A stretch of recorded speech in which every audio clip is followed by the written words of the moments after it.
How we doing, guys, gals, and non-binary pals? Info here with an update video on a Season 9 build that I did at the very end of Season 9 called the Vinezo Vengeance Druid.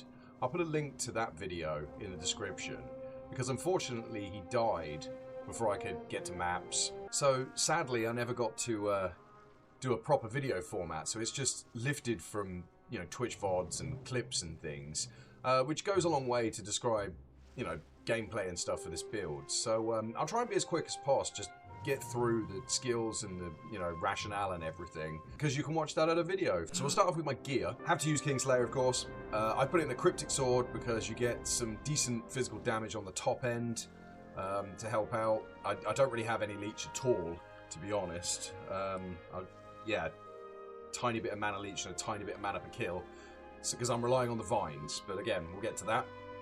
So Kingslayer gives you the Vengeance skill, and then after that you want some plus skills to help out with Vengeance if you can. I've gone predominantly with elemental damage gear to try and boost that up as much as possible, because, you know, you hit like a truck, but when you can hit.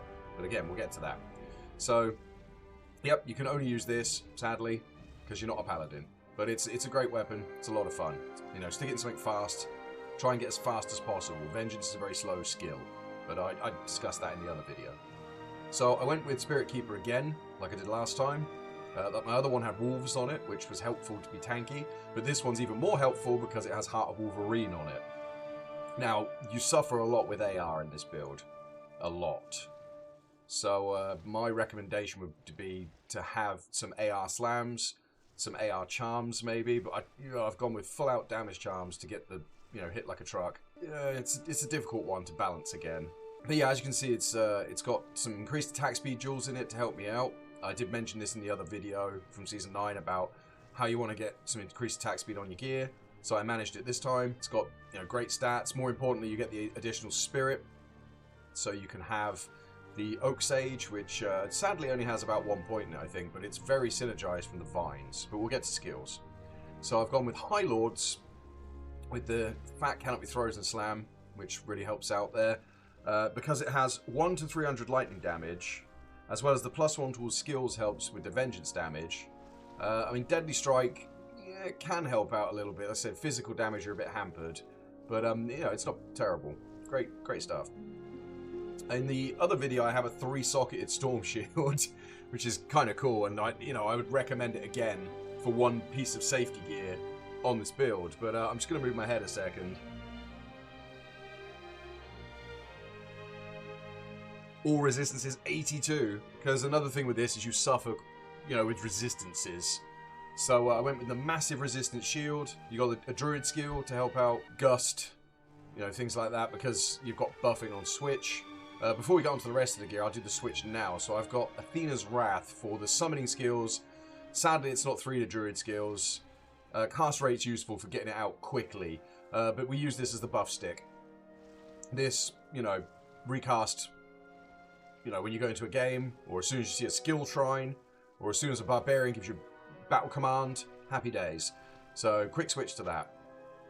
So, yeah. Corpse Mourn for me is still best in slot.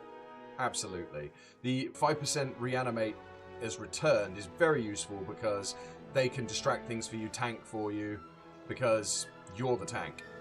And you're a bit squishy, as I said, because you don't have damage reduction and things. Although, like I said earlier, get a Storm Shield. But yeah, massive amounts of fire damage. This one's rolled pretty low, but I did get a 2-socket slam on it, so I put in a minus requirement jewel and some mana per kill. A great armor, and it makes you look super cool because it's funky and black. Gloves, I went with Hellmouth because the procs are fun. You know, a bit of fireworks on the screen, but it does, you know, do a reasonable amount of elemental damage, especially when your Mercenary helps. We'll get to her. It's also the biggest fire slot damage there. You can use Lava Gout Battle Gauntlets, because then you get the enchant as well as a bit of flat fire damage. But I really like these. And mostly because of the increased attack speed. Like I said, we need, like I said in my other video, get some attack speed. It's so slow, but fun. Anyway, random res ring with high cold and poison res because I needed them. That's when my tiny bit of mana leech comes in. Bit of AR, which is necessary. And then Dex and Vitality, of course, useful. I went with Honin's Blessing this time because it is one of my favourite belts. Another good slot here is obviously T-Gods because it gives you the strength, the vitality, and lightning damage. This one gives you more lightning damage, just huge amounts for a belt slot. And you get that juicy prevent monster heal, lightning absorb. I really love this belt. And then the reduced curse duration, was a good slam for keeping you safer. Again, you can probably just go with T-Gods if you want more safety stats, or go with a string of ears, but you will lose a hefty amount of damage. I'll quickly demonstrate. So at the moment, I'm doing 8,000 damage there. If I take Honin's off, I lose 700 damage. Crazy, right? Same with this High Lords. I take that off. That's a skill point to Vengeance, and the lightning damage gone. That's also 700 damage. It's wild, isn't it? Elemental damage on gear is what makes this, and charms, but we'll get to that. Another random res ring. I needed to top it up, but again, importantly, AR, so 84.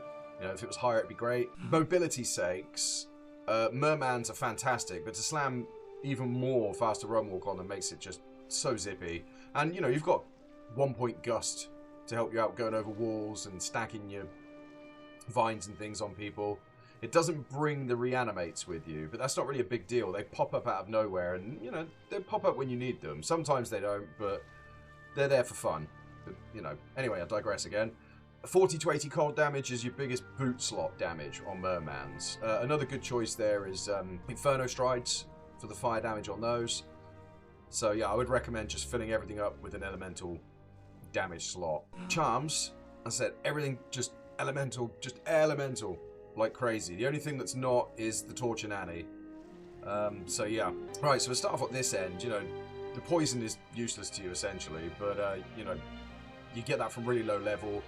I mean, I have Twinking Charms from like level 5, 10, 11 is a common, character level for getting decent charms. 16 as well. And then 20 and 21 and 22 are quite significant. Then there's a bit of a leap to the 30s. But as you can see, that's crazy. 12 to 26 and fast hit recovery. That's a great charm. So just pick them up as you go along. That's another good one. 1 to 20 in a second mod. Because a lot of these don't have second mods, but they are very chunky damage. See? Look at that. 7993 goes to 8056 from just that little charm there of 15 to 28. And then you've got things like this up the other end. 1 to 19 and 13 to 24.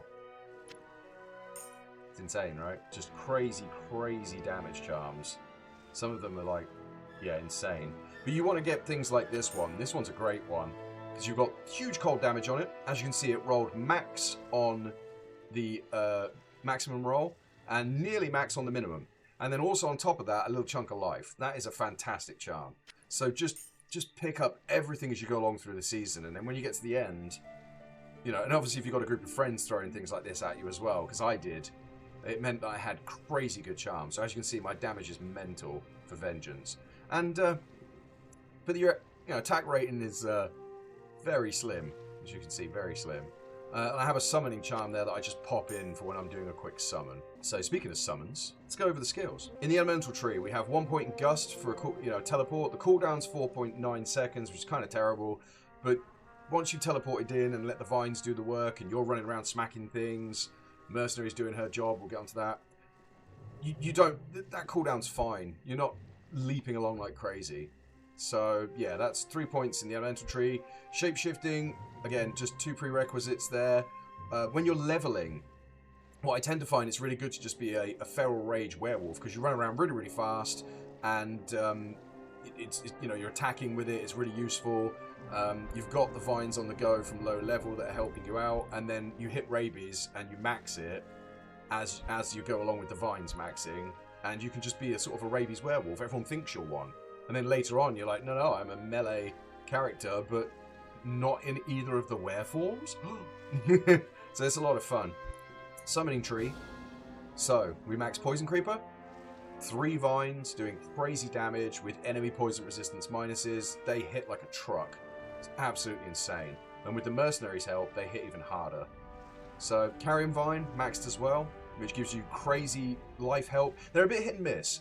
Sometimes you can be in a combat and you're getting chunked, and then all of a sudden the vines kick in and your life's at full bulb again. It's like getting a free rejuve. And it's like, wow. And then you finish the pack off, move on, no problems. Sometimes you're getting your butt handed to you and then you have to slap a Juve. But then again, what's a Juve? We've got millions of them. It's not a problem.